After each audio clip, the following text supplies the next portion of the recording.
Welcome to the Informed Pregnancy and Parenting Network. I am prenatal chiropractor Dr. Elliot Berlin, coming to you from Los Angeles, California, and I'm here with today's co-host, Maria Bulin.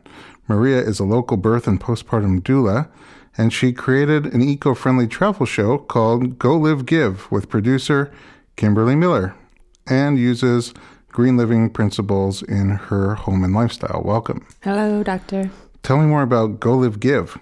I did volunteerism for 10 years. What is voluntourism?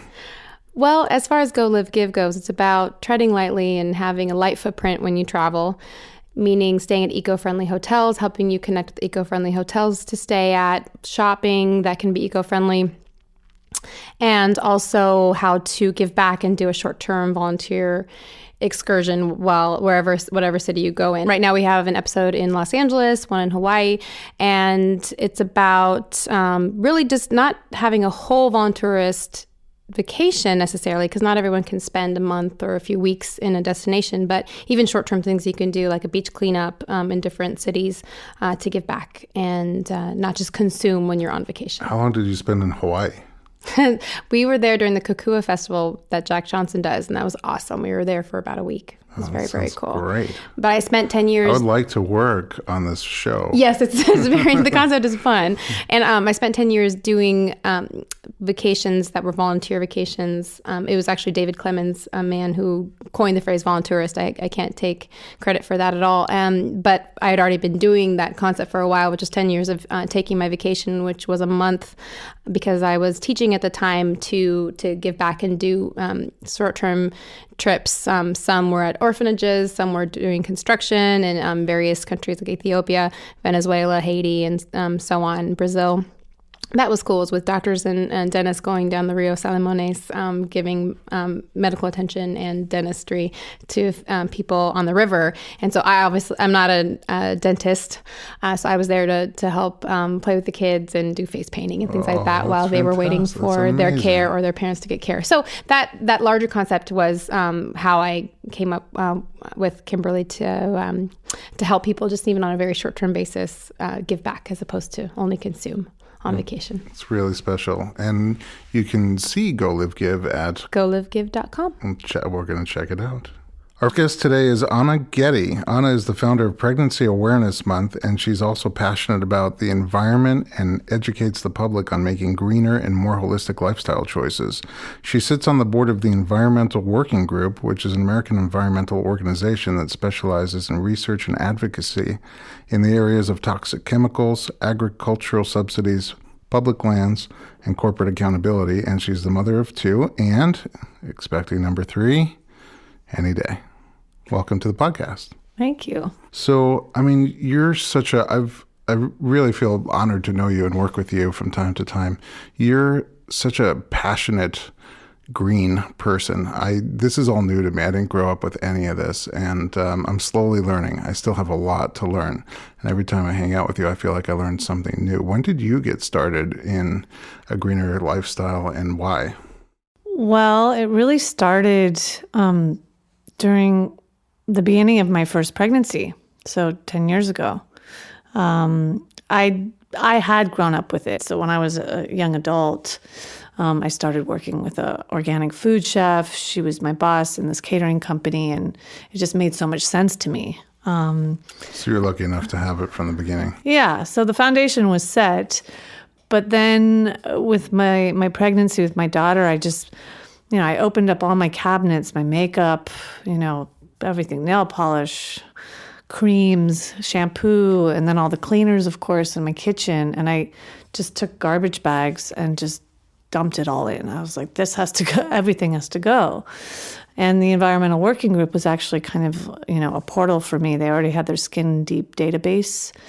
What's that? Their Skin Deep database of personal care products, and they rate them how safe they are. Oh, that's cool. It's great. So I was like looking through my cabinet. Okay, does this product X match onto their website? And an F was out of here. Out the window.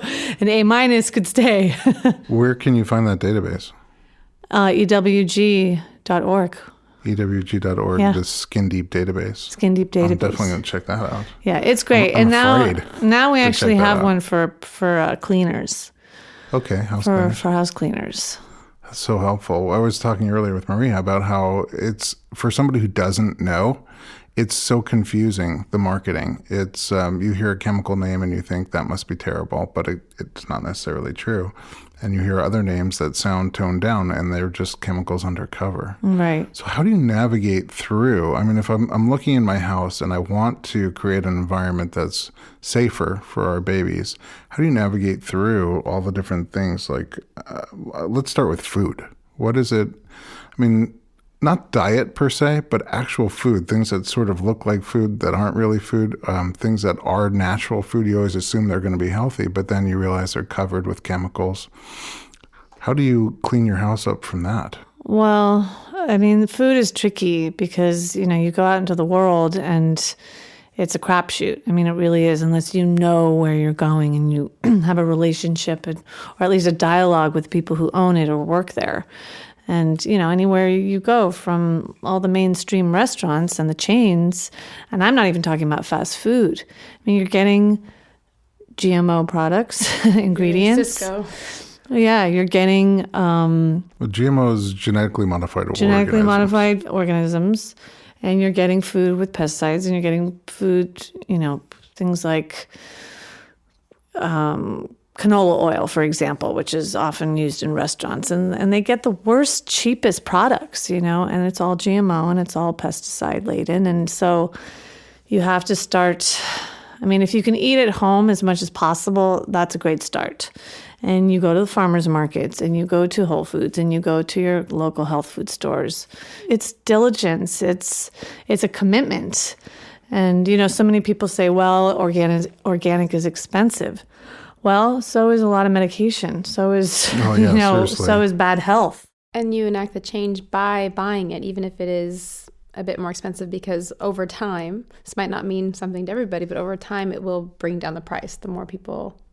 Yeah, and I really wanted to support those farmers who are making the effort to go organic and bring us the various produce without the toxicity. Yeah. I mean, the problem is big agriculture is fighting it actively.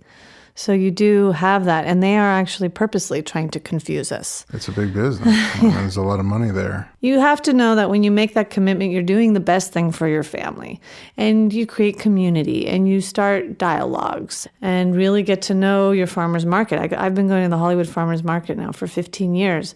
I know exactly who uses pesticides and who doesn't. Yeah, it's, just because you go to a farmer's market doesn't mean everything there is going to be great for you. And in terms of GMO, I think a lot of people don't know what it is, don't have any idea even what it is. And so when it shows up on the ballot, it's really easy to convince them just by saying, don't worry about this. GMO, it doesn't even sound scary. It's just GMO. And it's fine for you. It's just going to make your food a lot more expensive if you vote for it. And I think that's how they talked us out of it. But there is a great movie. Have either of you guys seen GMO OMG? Yeah, I was actually a financial supporter of it. Well, thank you, because I watched it. It's and great. It's really good. So there's more and more awareness and education, and a lot of people just simply don't care and they don't believe it. Modifying seeds has been going on for thousands of years. Modifying seeds with toxic chemicals, lethal toxic chemicals, has been going on for the last, 20 to 30. Yeah. So, and, diabetes is up, pediatric cancer is up, ADD, ADHD. I mean, everyone's saying, well, everyone's fine. No, really, we're not. fine. I mean, there's proof that all these diseases are on the rise, and we don't really know why. It's very nefarious. It's a little scary when you look at how they process poultry and beef. Very scary. I watched Food Inc. from Participant Media, and they show the chickens and how the chickens normally take a few months to grow from hatch to full size, and now we can speed it up by 30% by giving them growth hormone, and that more people like breast meat, so they grow these chickens with extra large breasts, and they can't even hold their legs. Their bones crack because they're so heavy. And that's just the beginning of it because they're so close together. They have to give them antibiotics because they peck each other. They cut their beaks off. It's scary to watch. And just even from a humanistic perspective, when you see that, it's all of a sudden, it's like, wait a second, this is not how it's supposed to be. And you just see the baby chicks roll down chutes, industrial. Yeah. yeah, they're industrial literally farming, on conveyor and belts. they will, a lot of times I've read, murder the boys because they're ineffective and aren't going to breed. So you see people just finding out if they're a boy and girl and tossing them down one chute or down the other chute. Even Like the go down ones a that are going shredder. to be kept, are still put down these industrial machines. It's just as crazy. From a humanistic perspective, I mean, if you want to know why people are growing big, to me, if you take growth hormone and make a chick grow twice as fast as it would normally grow and then eat that chick and then wonder why so many people have growth diseases where your cells are growing out of control, I can't help but wonder if there's a strong connection there or not. I mean, I believe there is. It's a huge industry now. There's so many. We've lost our connection to food on so many levels, and That's I think a really that's great kind way of to put it. where you start. Getting back to your question, reconnect to food and where it comes from. Especially if you have a family and children, it's so much fun because children are in such awe of it. When they have a seed and they plant it and they see it grow. I mean, I had a friend of ours who grew up in New York City. She didn't realize that the chicken in the package in the cellophane was the same as the chicken. Yeah. She did not correlate the two, So, Well, it's not a cow, it's beef. That's right. Even just, that cellophane package is very deceiving. Pig is pork. And If you see the whole thing go through the process. Well, I've been vegetarian for 12 days now. I may go back to it, but I mean, and just in terms of, going green, it depends upon if you want to, if you're going green or if you're wanting to make healthier choices for your own health. I mean, you can buy products that are in, recycled plastic or in all of the different plastics that are now made from, corn. And all the different husks and vegetable, coconut, leaves and things like that. You can look for companies who grow their food sustainably. Now that's the big word too, is, harvested sustainably, grown sustainably.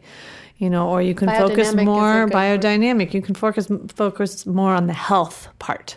right. I mean, I think it's important for a lot of people to start small. Yeah. Take little steps. You Yeah. don't have to become super vegan, green, tree hugging. No, Prius and you driving. decide what's important to you. Do you want to make a mark with your footprint, or do you want to focus more on the health of your family and go there? I mean, I think a few key places for, making healthy choices is, organic dairy for sure. Yeah.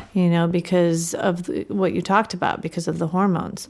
Organic, grass-fed, free-range eggs, meat. Those are two places to start. And the Dirty Dozen, I think, is a Yes, pretty simple Dirty one Dozen, to add yeah. to as well. And someone told me berries and dairy, and that stuck with me. And that's a good way to remember it. Berries and dairy is a good way to start. Yeah. Because dairy, you can't wash the berries, or when they get the pesticides, they don't can't have wash skin it on off. them. You can Yeah. wash it off, but they don't have skin when they get. So it's absorbed. Yeah. And sometimes I'm out in the world and there aren't organic options, but there's packaged foods that are, GMO, non-GMO certified, third-party certified. So I'm going to go for that. Sure. And then there's the isolated ingredients in food, like high fructose corn syrup, white sugar, and flour. There's nothing inherently wrong with corn or the sugar that comes from it, or the sugar cane or the sugar that we take out of it. Yeah, But beet. once you isolate it and concentrate it, it takes on a whole new property. So if you took coca leaves and made tea out of it, it would be very medicinal and not habit forming. But if you isolate and concentrate one ingredient, it becomes cocaine, and it's very addictive. And for me, those sugars are super addictive, just like drugs, just like cocaine. If I had a little bit, I want more tomorrow. And eventually it gets to the point where it's consuming my mind all day. And corn and beets are two, big GMO crops. So another reason is stay away from them. So your high fructose corn syrup is not just an isolated ingredient, but it's also most likely loaded with GMO. Yeah. If it's not organic, for sure. Let's turn our focus to the body products, both for us, right? Things that you use, let's say, while you're pregnant now, things that are going to be absorbed through your skin, right? The body's biggest organ is the skin. And there's a lot of them. You put lots of different things, like you mentioned earlier, makeup, lotions and conditioners, nail polish, hair dye, antiperspirant, deodorant. There's so many different things that we put onto our skin. What are the reasons why we have to be careful what's in there? Well, our skin is our largest organ on the body, and it absorbs everything. And it goes into the bloodstream, and when you're pregnant, it goes right into the bloodstream of your baby. I know you were talking about, that someone had mentioned that babies are being born with over 200 chemicals. It's 287 chemicals plus. The EWG in the 90s did a study called 10 Americans. And these 10 Americans were 10 babies, and they took their cord blood. And this is where they found all these chemicals, many of which had been banned already for 20, 30 years. So it's the mother's exposure. They had no direct contact with chemicals. Just environmental exposure. Yeah, so everything from personal care products to flame retardants to, Agent Orange back in the day. So really, it's serious. And it's really about the long-term health effects, not necessarily what your baby's born with now. But the personal care products, it's with the EWG Skin Deep database, not to promote that so much, but it really is amazing really, resource. Really helpful because there are so many ingredients to stay away from. I mean, dimethicone, all the parabens. The parabens, thank you. Our friends just came in from out of town, and they left some baby soap, and I'm like, oh, it's baby soap. Can't be so wrong. I turn it around, 5 different types of parabens inside. Yeah. What are parabens? They're carcinogen, I believe. They're carcinogen. I mean, they're used as some of them are used for emulsifying. Yes, emulsifying. Some like in bubble bath help it froth, and toothpaste. All of these different. They're preservatives and product enhancers. So, and now you can find so many products. I mean, even if you go into a Target that say no parabens. And that's definitely one known carcinogen. Yeah. What happens is a lot of them are endocrine disruptors. Oh. So they're mimicking hormone production, and your body stops producing hormones that it needs, like in the long term. Just like soy can. Yeah, Yes. or some of them, that's what I was going to say, also bind to where your hormones would normally bind to, and then there's no more binding sites for your actual hormones. So they end up having different effects on your body or preventing your body from doing things that it needs to do in daily function. And it's good to remember even after pregnancy, because I think we take so much care because we feel this responsibility during pregnancy, but also they've found BPA in breast milk. And so these things continue to be just heavily inside a woman's body, and then will be still given to the baby they're just tiny, and they get all these toxic products. BPA is a chemical found in plastics, in some plastics. In plastics, unless it says it's BPA free for the most part. And at this point, they have made children's products BPA and baby free. products BPA free, but every plastic container that doesn't need to be, quote unquote, is not going to be. I mean, I'm sure here at Moon Juice, I'm sure they use BPA free plastic, but at the same time, and especially if they get warm, it gets all scary. You don't want the plastic. That's the real thing when it heats we up. shouldn't be using plastic bottles recreationally anyway, but all that can leach into the water. Yeah. I mean, my top tip for that is having a water filter installed, or getting one of the,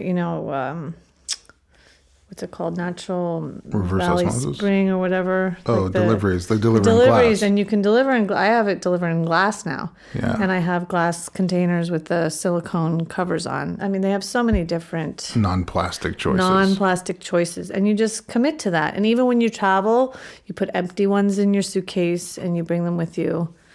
And also you just make it a habit wherever you go. So we talked about all the different things moms might use skincare products and hair care and body care products during the pregnancy. And then, of course, the baby comes out and immediately they're smothered by products, right? We have the wipes and the diapers and the baby lotion and the baby massage cream and the baby bath and the bubble bath. And it's the same thing all over again. A lot of those products, when you look at them, it's like horrifying what's in there for a baby product. Yeah, I mean, many of those products, like the Sesame Street bubble baths and all those. I mean, they're some of the most toxic products on the market. But they look nice and the kids like them. And I talked to a lot of moms who are like, but why would the companies do that? Because they don't care. And they know you don't know. Right. So it's up to you to educate yourself. What I did is I took towels and I cut them up into little squares and put them in water and put them in the wipes warmer. And that's what I used as baby wipes. I mean, early on, with the just cotton and water. Cotton and water. Yeah. And I did that for months. I mean, because baby wipes have chemicals. Even when they're unscented, they're not... Yeah. I mean, you can get a lot of water. good natural ones. I mean, Honest Company and Some Generation when you're out on the go. But at home... Cotton and water. Just cotton and water. And then the diapers is a whole nother chapter. Yes. And at some point, we'll probably do a whole podcast on the diapers. Yeah, and you can do... It's confusing. There's so many options. At a trade show, I went to one of those, even just the green diaper section has so many different options between all-in-ones and 2 pieces and 4 pieces. I couldn't even... without spending time exploring those options, I wouldn't know. And then there's also some more eco-friendly diapers that are disposable, and then the hybrid diapers, and then there's the plain old baby diaper that somehow magically whisks away tons of water. Yes. And keeps the baby very dry. I mean, now because there are so many options, there's more options than there were 9 years ago with my daughter. So it actually is a little bit of a dilemma because back then I just did the cloth diapers we washed at home. Right, and you have choices for services, and you also have choices for in-between products that and are there's semi-disposable, biodegradable plant diapers now. Yep. So, and they all, again, if you're doing it for sustainability, at the end of the day, you're washing your diapers at home with water. Where I have a drought in California, the diapers are being made with water and chemicals and binders, and so you just kind of have to go, all right, this is the decision I'm making, and it's what I feel good with. And you're right, Anna, that a lot of these decisions are when I'm at home versus when I'm out and about. And so we use honest.com, honest diapers, and then also G diapers, and then it's all depending on where we are and what I'm doing that day and what I can stuff in my bag and see myself doing, and so it takes some time also to find out what your lifestyle is like and what your children are like as far as that goes. And there's a lot to study. We're going to put a lot of these resources and things that we talked about, some of the chemicals, some of the different food additives and preservatives on our website at informedpregnancy.com. And I also wanted to talk about, so now let's say we eat better during the pregnancy or even before pregnancy, ideally. And we're careful about the different products that we put in and on our skin and hair and nails. But then there's the rest of your house is also loaded with other types of chemicals. If you open up underneath our kitchen sink, there's going to be at least 6 or 7 different cleaning products in there. And those products go on your floors, on your toilets, on your bathtub, on your countertops, and in your sinks, wherever all your food is.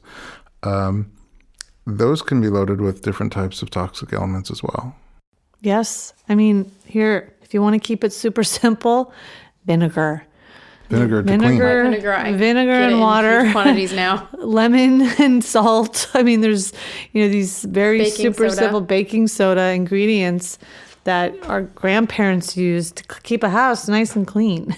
That sounds like it smells really good. Like when I wash with chemical cleansers, my house smells chemically. It doesn't smell safe and healthy. It may smell sanitary or sanitized. It doesn't smell like inviting. And your baby's rolling around on your floor, Yeah, their mouths are on the floor. They're licking the wood. Eat everything. I mean, another great way to keep chemicals out of your house is taking your shoes off. I mean, bringing in lead on your shoes. Oh, wow, that's interesting. Taking off your shoes is one of the best ways that you can minimize lead in your house because we're bringing it in off the street. and our children are putting their mouths on the floor. Never thought about that at all. I'm surprised not many people are taken aback by it. Most people, Right. pretty much everyone, even someone who's coming to like measure the closets or whatever, are like, sure, no problem. My sister's son had an experiment with germs and taking it from the toilet seat, from, the mouth of the dog, from the shoe. And they were so surprised at how nasty the bottom of the shoe test came out. And so my sister became a believer as well. Yeah, Pretty you're quickly. going to walk through a gas station and then into your house. I'm even worse. I go to birth all the time, so I'm at the hospital, and there's all sorts of nasty gunk Yeah. in there. And then I come home, but I use separate shoes for that, and I throw them right into the washer dryer whenever we come home. So that's a great way to keep chemicals out of your house, and you don't even have to change out your cleaners, but, start changing out your cleaners for sure. I think slow, like step by step. Next time you finish one, think about what you're going to replace it with. Vinegar. And vinegar. I mean, you probably already have it. Same thing with laundry detergent. That's probably the first thing that I would change out, because you're washing your clothing and your baby's having direct skin contact with those chemicals. Again, absorbing those chemicals. Tell me about pregnancy awareness. How did that get started? I was just at a pregnancy awareness event. It was huge. It was loaded with new and expectant couples. There were belly bumps everywhere. There were babies everywhere. And I met a lot of different service providers and product manufacturers that I had not been aware of before. How did you start this? When and how did you start this organization? And how can people, I know here in Los Angeles where to find it, how can people find out more about it around the country? Well, Pregnancy Awareness Month started, I conceived of the idea 8 years ago, so about a year after my daughter was born. And I had had such a positive experience in terms of the community that I had had around me during my pregnancy, birth, and postpartum. And I just realized this is so crucial for women who are becoming mothers to have this. I didn't have, family members, and my mother's in Germany, and I have a sister, and my aunt's in Germany, and my grandmother's not a hands-on grandmother anyway, and she's in Italy, and Wow. So I was like, It's not a lot of volunteerism going on here.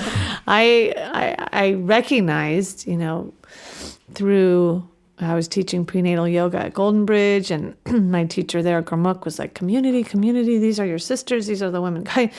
And we all support each other. And many of my close friends are women I was pregnant with the first time around. Community.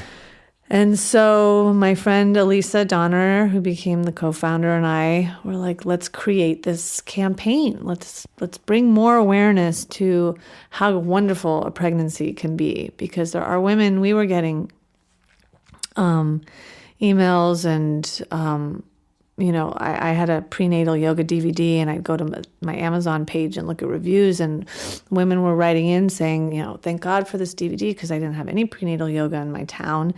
Wow. And I recognized how important it is to have community, and I'm so blessed that even just this DVD. And I was like, well, what else can we do to help women around the country, outside of Tampa, Florida, or wherever, feel that sense of community? So we created this campaign. I remember calling my attorney up. I was like, can I declare the month of May to be... I wondered about that. How did you make a month? Anyone can, actually. Just do it. We created this 4-week, initiative with, exercise and education and health and wellness and nutrition, and Each week being representative each week, yeah. of one of those elements. We decided to do the kickoff party at the beginning of the month in LA. And over the years, we started licensing so that people could do their own licensed events around the country. We're going to keep Pregnancy Awareness Month, but we might be partnering with EWG to spread the word even more. Yeah, it's like peanut butter and chocolate, so to speak. If you, with your strong core now and following and passion for pregnancy, get together with EWG and all their information and resources, it would be really powerful. Yes, and they have a huge, database that we can be exposed to, and they've been wanting a prenatal and pregnancy and, baby and mommy kind of part to their nonprofit. So it looks like it's going to work out. But the campaign is the month of May. It usually runs 13 weeks, so we start already in March to do Twitter parties and giveaways and newsletters and blogs. And And anybody can go to a pregnancy awareness Twitter party. Your hashtag is MAYPAM, MAYPAM. Yes, we have Twitter parties each week throughout the month that each represent the theme of the week. And we have great experts, Dr. Green, Alan Green, Lisa Drucksmann from Stroller Strides, Dr. Harvey Karp. We have this incredible network of people who, support us and we support. And that part I really love, just having grown this community and helping bring awareness to all the wonderful work that's being done out there to help support women who are pregnant. Really special. Yeah. So, going to pregnancyawareness.com is your best way of finding out information. Always going to the website. Well, thank you so much for joining us today and sharing your passion and knowledge of safe products and foods for us and for our babies. And hopefully people listening will visit pregnancyawareness.com to learn more and visit the Environmental Working Group at ewg.org and check out the database where you can rate your products that you have.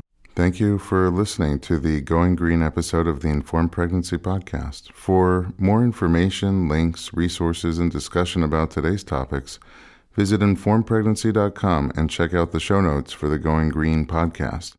As always, send any questions or comments to info@informedpregnancy.com.